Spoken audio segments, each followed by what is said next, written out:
Elizabeth Blackwell.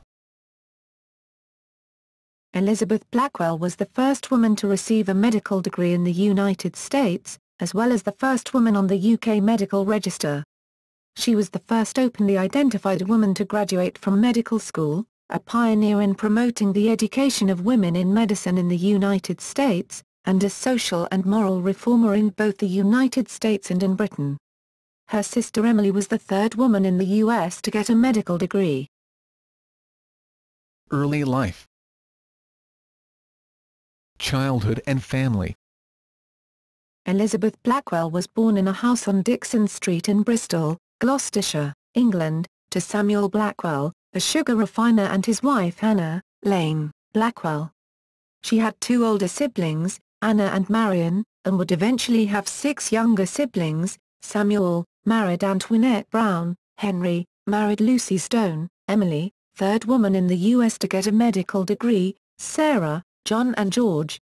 Four maiden aunts, Barbara, Anne, Lucy and Mary, also lived with the Blackwells during Blackwell's childhood. Blackwell's earliest memories were of her time living at a house on 1 Wilson Street, off Portland Square, Bristol. Her childhood at Wilson Street was a happy one. Blackwell especially remembered the positive and loving influence of her father. Samuel Blackwell was somewhat liberal in his attitudes towards, not only child rearing, but also religion and social ideologies. For example, rather than beating his children for bad behavior, Samuel Blackwell recorded their trespasses in a black book. If the offenses accumulated, the children might be exiled to the attic during dinner.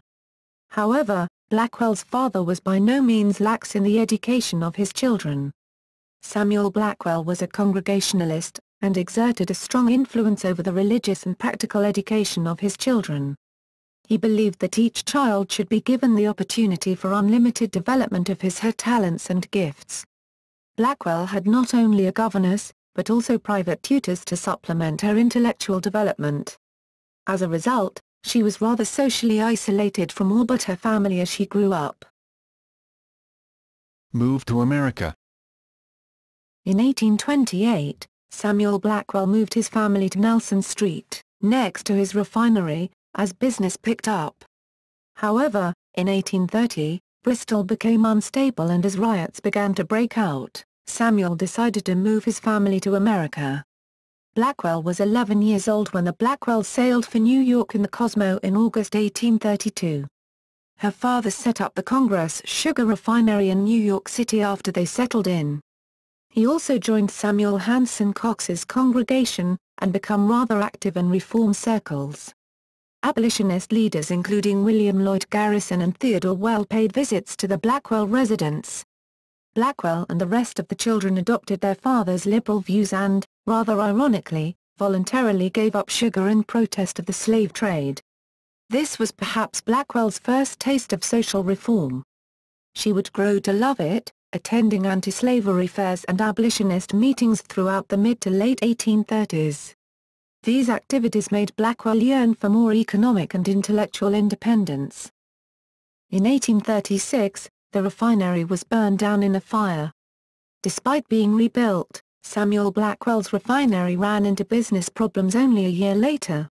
The family economized, dismissed their servants, and moved to Cincinnati, Ohio in 1838 in an attempt to re-establish the business. Part of the reason for the move to Cincinnati was Samuel Blackwell's interest in cultivating sugar beets, an alternative to the slave labor-intensive sugar cane being produced elsewhere. 3 weeks after their move to Cincinnati, however, on August 7, 1838, Blackwell's father died unexpectedly from biliary fever. He left behind a widow, 9 children and a great deal of debt. Early adulthood. The Blackwells' financial situation was unfortunate. Pressed by financial need, the sisters Anna, Marion and Elizabeth started a school, the Cincinnati English and French Academy for Young Ladies, which provided instruction in most if not all subjects, and charged for tuition, room and board. The school was not terribly innovative in its education methods, it was merely a source of income for the Blackwell sisters. Blackwell's abolition work took a back seat during these years, most likely due to the more conservative pro-slavery attitudes in Cincinnati. Blackwell converted to Episcopalianism, probably due to her sister Anna's influence, in December 1838, becoming an active member of St. Paul's Episcopal Church. However, William Henry Channing's arrival in 1839 to Cincinnati changed her mind. Channing, a charismatic Unitarian minister, introduced the ideas of transcendentalism to Blackwell, who started attending the Unitarian Church. A conservative backlash from the Cincinnati community ensued, and as a result, the academy lost many pupils and was abandoned in 1842. Blackwell began teaching private pupils. Channing's arrival renewed Blackwell's interests in education and reform. She worked at intellectual self-improvement, studying art, attending various lectures, writing short stories and attending various religious services in all denominations, Quaker, Millerite, Jewish. In the early 1840s, she began to articulate thoughts about women's rights in her diaries and letters, and participated in the Harrison political campaign of 1840. In 1844, with the help of her sister Anna, Blackwell procured a teaching job that paid $400 per year in Henderson, Kentucky. Although she was pleased with her class, she found the accommodations and schoolhouse lacking. What disturbed her most was that this was her first real encounter with the realities of slavery. She ultimately found Henderson to be absurd and boring, the people to be simple and petty, and the whole situation, all in all, intolerable.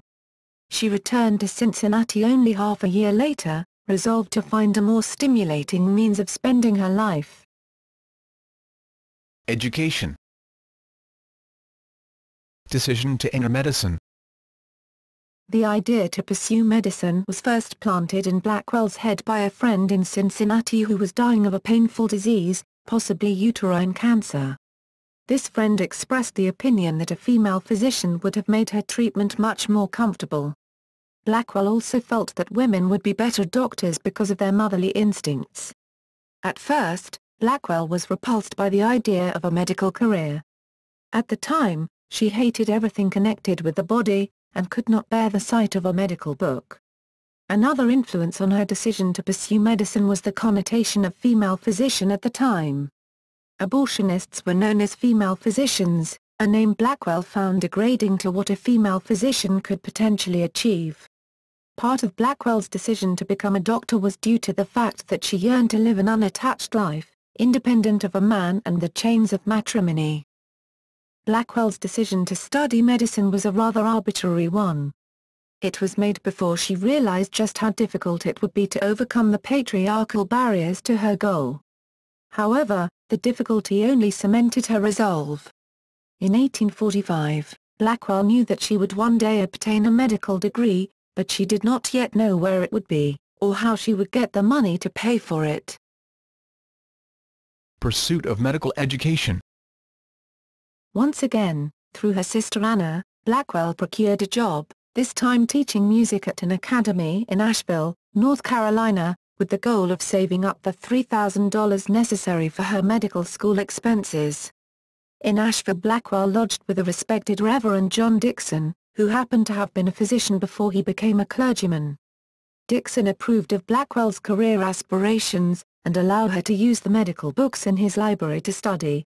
During this time, Blackwell soothed her own doubts about her choice and her loneliness with deep religious contemplation. She also renewed her anti-slavery interests, starting a slave Sunday school that was not ultimately successful. Dixon's school closed down soon after, and Blackwell moved to the residence of Reverend Dixon's brother, Samuel Henry Dixon, a prominent Charleston physician. She started teaching in 1846 at a boarding school in Charleston run by a Mrs. Dupree. With the help of Reverend Dixon's brother, Blackwell inquired into the possibility of medical study via letters, with no favorable responses. In 1847, Blackwell left Charleston for Philadelphia and New York, with the aim of personally investigating the opportunities for medical study. Blackwell's greatest wish was to be accepted into one of the Philadelphia medical schools. Upon reaching Philadelphia, Blackwell boarded with Dr. William Elder, and studied anatomy privately with Dr. Jonathan M. Allen as she attempted to get her foot in the door at any medical school in Philadelphia. She was met with resistance almost everywhere. Most physicians recommended that she either go to Paris to study, or that she take up a disguise as a man to study medicine. The main reasons offered for her rejection were that, 1, she was a woman and therefore intellectually inferior, and, 2, she might actually prove equal to the task, prove to be competition, and that she could not expect them to furnish with a stick to break our heads with. Out of desperation, she applied to 12 country schools. Medical education in the United States. In October 1847, Blackwell was accepted as a medical student by Geneva Medical College, now part of Upstate Medical University, located in upstate New York. Her acceptance was a near accident. The dean and faculty, usually responsible for evaluating an applicant for matriculation, were not able to make a decision due to the special nature of Blackwell's case. They put the issue up to vote by the 150 male students of the class with the stipulation that if one student objected, Blackwell would be turned away. The young men thought this request was so ludicrous that they believed it to be a joke, and responding accordingly, voted unanimously to accept her. When Blackwell arrived at the college, she was rather bewildered. Nothing was familiar, the surroundings, the students and the faculty. She did not even know where to get her books and was probably too shy to ask. However, she soon found her footing. Blackwell had an enormous impact on the class. Her presence turned a group of boisterous young men into well-behaved gentlemen. Whereas before, there was so much confusion and chaos in the lecture hall that the lecture itself was barely audible, with Blackwell's arrival, the male students sat quietly and listened attentively to lecture. When Dr. James Webster, the anatomy professor, got to the reproduction section of his lectures, he asked Blackwell to absent herself, arguing that it would be too vulgar for her delicate mind. Blackwell's eloquent response not only made Webster admit her to the lecture, but also elevated the previously obscene and vulgar nature of the lectures. Blackwell received encouragement from both professors and students. However, she experienced a lot of isolation as well. She was looked upon as an oddity by the townspeople of Geneva. She also rejected suitors and friends alike, preferring to isolate herself. In the summer between her 2 terms at Geneva, she returned to Philadelphia, stayed with Dr. Elder, and applied for medical positions in the area to gain clinical experience. The Guardians of the Poor, the city commission that ran Blockley Arms House, granted her permission to work there, albeit not without some struggle. Blackwell slowly gained acceptance at Blockley, although some young resident physicians still would walk out and refuse to assist her in diagnosing and treating her patients. During her time here, Blackwell gained valuable clinical experience, but was appalled by the syphilitic ward and those afflicted with typhus. Her graduating thesis at Geneva Medical College ended up being on the topic of typhus. The conclusion of this thesis linked physical health with socio-moral stability, a link that foreshadows her later reform work. On January 23, 1849, Elizabeth Blackwell became the first woman to achieve a medical degree in the United States. The local press reported her graduation favorably, and when the dean, Dr. Charles Lee, conferred her degree, he stood up and bowed to her. Medical education in Europe. In April 1849, Blackwell made the decision to continue her studies in Europe. She visited a few hospitals in Britain and then headed to Paris. Just like in America, she was rejected from many hospitals due to her gender. In June, Blackwell enrolled at La Matonite, a lying-in hospital, under the condition that she would be treated as a student midwife, not a physician. She made the acquaintance of Hippolyte Blot, a young resident physician at La Matonite. She gained much medical experience through his mentorship and training. By the end of the year, Paul Dubois, the foremost obstetrician in his day, had voiced his opinion that she would make the best obstetrician in the United States, male or female. On November 4, 1849, when Blackwell was treating an infant with ophthalmia nenatorum, she spurted some contaminated solution into her own eye accidentally, and contracted the infection. She lost sight in her left eye and thus lost all hope of becoming a surgeon. After a period of recovery, she enrolled at St Bartholomew's Hospital in London in 1850. She regularly attended James Paget's lectures. She made a good impression there, although she did meet some opposition when she tried to observe the wards. In 1851, Blackwell decided to return to the United States to pursue her career. The prejudice against women in medicine was not as strong there, and she returned with the hope of establishing her own practice. Career. Medical career in the United States. Back in New York City, Blackwell opened up her own practice. She was faced with adversity, but did manage to get some media support from entities such as the New York Tribune. She had very few patients, a fact Blackwell attributed to the stigma of women doctors as abortionists. In 1852, she began delivering lectures and published The Laws of Life with special reference to the physical education of girls, her first work, a volume about the physical and mental development of girls. Although Elizabeth herself pursued a career and never married or carried a child, this treatise ironically concerned itself with the preparation of young women for motherhood. In 1853, Blackwell established a small dispensary near Tompkins Square. She also took Marie Zajewska, a German woman pursuing a medical education, under her wing, serving as her preceptor in her pre-medical studies. In 1857, Dr. Marie Zajewska, along with Blackwell and her sister Emily, who had also obtained a medical degree, expanded Blackwell's original dispensary into the New York Infirmary for Indigent Women and Children. Women served on the Board of Trustees, on the Executive Committee and as attending physicians. The institution accepted both in and out patients and served as a nurses' training facility. The patient load doubled in the second year. Civil War efforts. When the American Civil War broke out, the Blackwell sisters aided in nursing efforts. Blackwell sympathized heavily with the North due to her abolitionist roots, and even went so far as to say she would have left the country if the North had compromised on the subject of slavery. However, Blackwell did meet with some resistance on the part of the male-dominated United States Sanitary Commission. The male physicians refused to help with the nurse education plan if it involved the Blackwells. Still, the New York Infirmary managed to work with Dorothea Dix to train nurses for the Union effort. Medical career at home and abroad. Blackwell made several trips back to Britain to raise funds and to try to establish a parallel infirmary project there. In 1858, under a clause in the Medical Act 1858 that recognized doctors with foreign degrees practicing in Britain before 1858, she was able to become the first woman to have her name entered on the General Medical Council's Medical Register, January 1, 1859. She also became a mentor to Elizabeth Garrett Anderson during this time.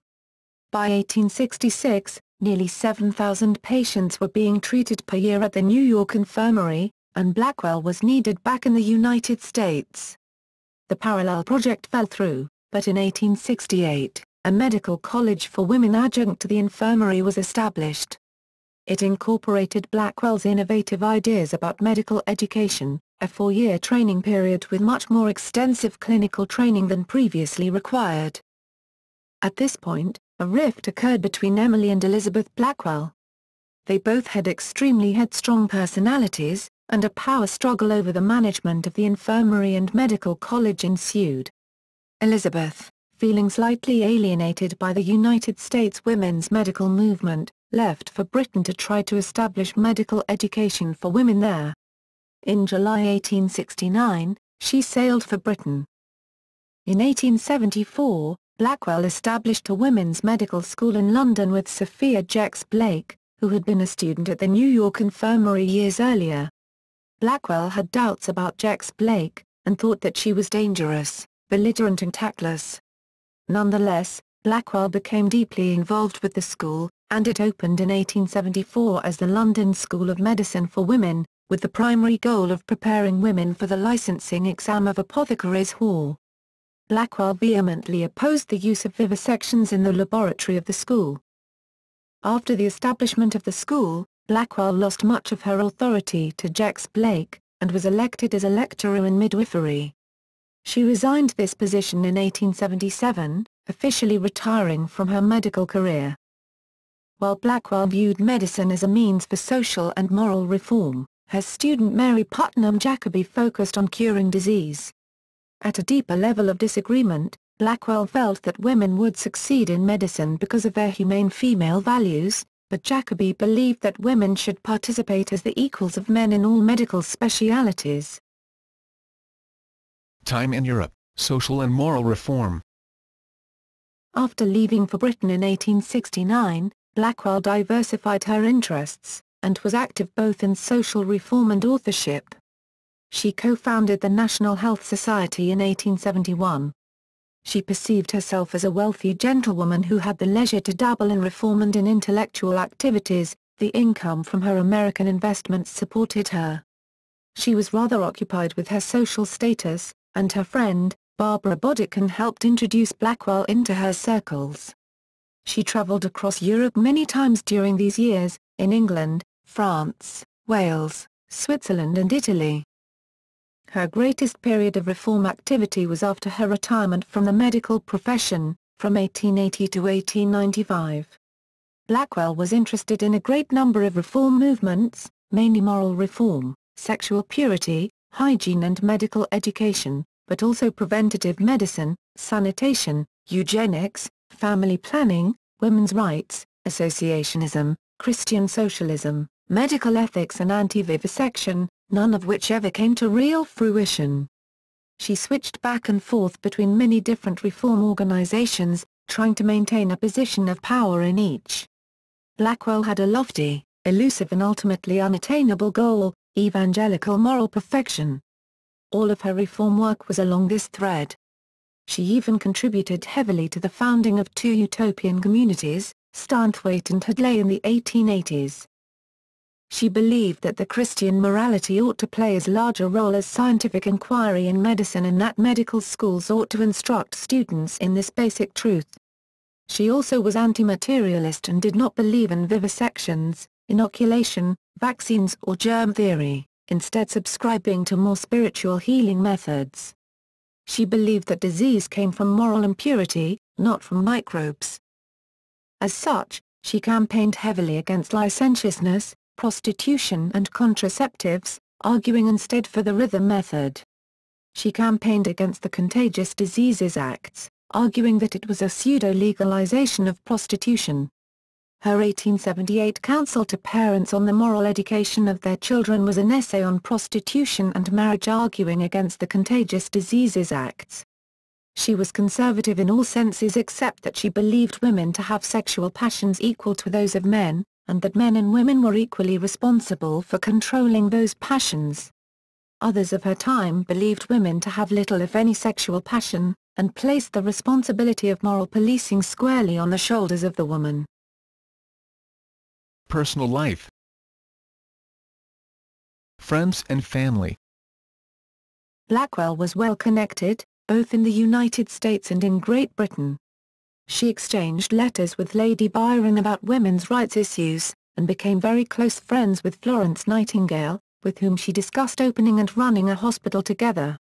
She remained lifelong friends with Barbara Bodkin, and met Elizabeth Cady Stanton in 1883.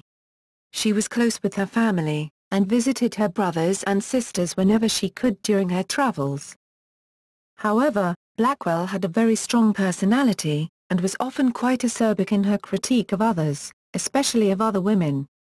Blackwell had a falling out with Florence Nightingale after Nightingale returned from the Crimean War. Nightingale wanted Blackwell to turn her focus to training nurses, and could not see the legitimacy of training female physicians. After that, Blackwell's comments upon Florence Nightingale's publications were often highly critical. She was also highly critical of many of the women's reform and hospital organizations in which she played no role, calling some of them quack auspices. Blackwell also did not get along well with her more stubborn sisters Anna and Emily, or with the women physicians she mentored after they established themselves, Marie Zakszuska, Sophia Jex Blake and Elizabeth Garrett Anderson. Among women at least, Blackwell was very assertive and found it difficult to play a subordinate role. Kitty Barry. In 1856, when Blackwell was establishing the New York Infirmary, she adopted Catherine Kitty Barry, an Irish orphan from the House of Refuge on Randall's Island. Diary entries at the time show that she adopted Barry half out of loneliness and a feeling of obligation, and half out of a utilitarian need for domestic help.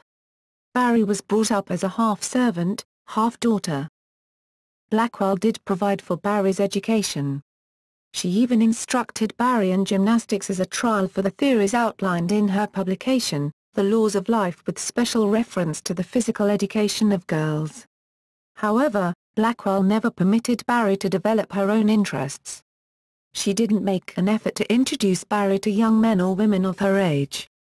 Barry herself was rather shy, awkward and self-conscious about her slight deafness.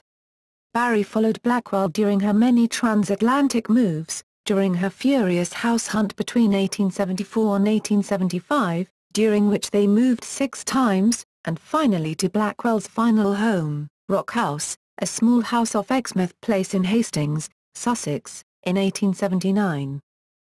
Barry stayed with Blackwell all her life. After Blackwell's death, Barry stayed at Rock House, and then moved to Kilmun in Argyllshire, Scotland, where Blackwell was buried in the churchyard of St Mun's Parish Church. In 1920, she moved in with the Blackwells and took the Blackwell name. On her deathbed, in 1930, Barry called Blackwell her true love, and requested that her ashes be buried with those of Elizabeth. Private life. Elizabeth Blackwell never married. None of the 5 Blackwell sisters did. Elizabeth thought courtship games were rather silly early in her life, and prized her independence. When commenting on the young men trying to court her during her time in Kentucky, she said, "Do not imagine I am going to make myself a whole just at present. The fact is I cannot find my other half here, but only about a 6, which would not do." Even during her time at Geneva Medical College, she rejected advances from a few suitors. There was one major controversy, however, in Blackwell's life: Alfred Sachs, a young Jewish man of 26 from Virginia. He was very close with both Kitty Barry and Blackwell, and it was widely believed in 1876 that he was a suitor for Barry, who was 29 at the time. The reality was that Blackwell and Sachs were very close, so much so that Barry felt uncomfortable being around the two of them. Sachs was very interested in Blackwell, then 55 years old. Barry was in love with Sachs, and was mildly jealous of Blackwell. Blackwell thought that Sachs lived a life of dissipation and believed that she could reform him. In fact, the majority of her 1878 publication Counsel to Parents on the Moral Education of the Children was based on her conversations with Sachs. Blackwell stopped correspondence with Alfred Sachs after the publication of her book. Last years and death. Blackwell, in her later years, was still relatively active. In 1895, she published her autobiography, Pioneer Work in Opening the Medical Profession to Women. It was not very successful, selling fewer than 500 volumes. After this publication, Blackwell slowly relinquished her public reform presence, and spent more time traveling. She visited the United States in 1906 and took her first and last car ride. Blackwell's old age was beginning to limit her activities. In 1907, Blackwell fell down a flight of stairs, and was left almost completely mentally and physically disabled. On May 31, 1910, Blackwell died at her home in Hastings, Sussex, after suffering a stroke that paralyzed half her body. Her ashes were buried in the graveyard of St Mun's Parish Church in Kilmun, Argyllshire in Scotland, and obituaries honouring her appeared in publications such as The Lancet and the British Medical Journal. The British artist Edith Holden, whose Unitarian family were Blackwell's relatives, was given the middle name Blackwell in her honour. Bibliography. 1849 The Causes and Treatment of Typhus, or Ship-Ever, Thesis, 1852 The Laws of Life with special reference to the physical education of girls, brochure, compilation of lecture series, pub by George Putnam, 1878. Counsel to Parents on the Moral Education of Their Children in Relation to Sex, 8 editions, republished as The Moral Education of the Young in Relation to Sex, 1881. Medicine and Morality, published in Modern Review, 1884. The Human Element in Sex, being a medical inquiry into the relation of sexual physiology to Christian morality, 2 editions, 1887. Purchase of Women, The Great Economic Blunder, 1871. The Religion of Health, compilation of lecture series, 3 editions, 1888. On the Decay of Municipal Representative Government, a chapter of personal experience, Moral Reform League, 1891. Erroneous Method in Medical Education etc.,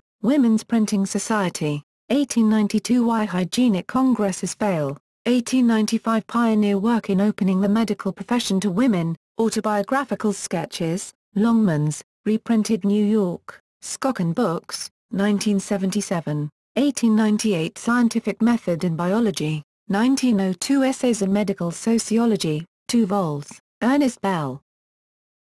Honors. 2 institutions honor Elizabeth Blackwell as an alumna.